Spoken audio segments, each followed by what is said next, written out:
waa dhacdo ama qiso hore loogu soo wada sheekeeyay.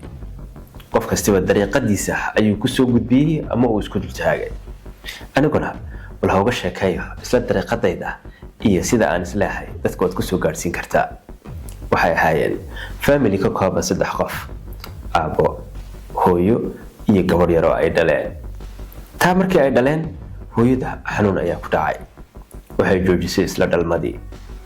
waxay u tafaxayteen aabihii iyo hooyadii gabadhaas inay barbaariyaan ama inay qaangaadho oo ay noqoto mid taabaqaada dareemina wala la'aanta iyo kalinimada. haddaba hooyadii waxay ka dhimatay gabadhii oo galaysa dugsiga sare ama sanawiyada ama high school iyadoo galaysa. waxay ku dardaartay ama ay ku dhahday hal dardaaran oo kaliya: hooyo, dardaaranka fuli oo hilmaamin hana ka tegi. rumee rajadaadii ahayd inaad noqoto injineeran ama gabadh muhandisada. gabadhii way dadaashay. odaygiina isaguna wuxuu ballan qaaday ilaa uu gabadhiisu ay heer gaadhayso ama ay hadafnigeyga ama nolosheeda ay rumaynayso hadafkay ka leedahay inuu guursan doonin, inuu isagu u noqon doono hooyo iyo aabo labadaba. gaari ayuu ku shaqaynayay. wuxuu hurayay naftiisa habeenay dharaar si uu gabadhiisa u taabaqaado ama hadafkii ay ka rumayso. haddaba isla gabadhii imtixaanadii markii la maray waxay keeni weyday darajadii lagu gelayay engineerinka ama handasada.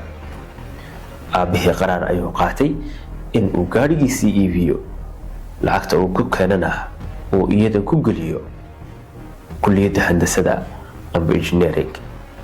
wixii intaa ka dambeeyana isagu u shaqeeyo habeen iyo dharaar sidoo ugu filaado gurigeega, waxay wax ku baranayso, meesha seexanayso iyo nolosheeda si hadafka uga rumayso. gabadhii waxaa u yimiday dhowr nin inay la sheekaystaan ama ay guursadaan. dalabyo badan ayaa u yimiday. way diiday dhammaantood.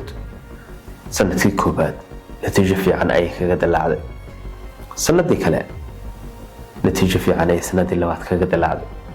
sanadii saddexaad marka ay noqoto, gabadhii dib u dhac ayaa ku yimiday. maalin ayay iskoolka goysaa. casharadu way dhaafaan. odayga aabaheed isagu dadaalkiisa habeen iyo dharaar inta yaruu hurdo mahne inta kale wuxuu ku maqan yahay inuu keeno isla lacagtii gabadhaasi ay wax ku baran lahayd iyo hooyga ay deganaan lahayd iyo waxay cuni lahayd. muddo kadib aabahii wuxuu arkay rag badan oo gabadhii soo doonanaya. mid kastaba uu leeyahay inuu gabadhaada ayaan rabaa, gabadhaada igu dar. waxaa wada gaadhay dadkii oo dhan. gabadhaasi intaas oo nin oo lacag iyo hanti iyo maal iyo magacba leh ayaa soo doontay. intaba way ka diiday. odayga aabaheed wuxuu bilaabay gabadhii inuu la fadhiisto ama uu u dhawaado. inuu ku dhaho aabbo si wuxuu jiraan, maxay tahay sababta aad ku diidaysay qof kasti oo soo dalbada ama soo weydiista amaba adiga gabadha kaga ka yimaada oo raba inuu ku guursado.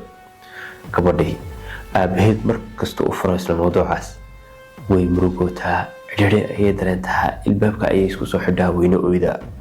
xaalku waa kasii daray.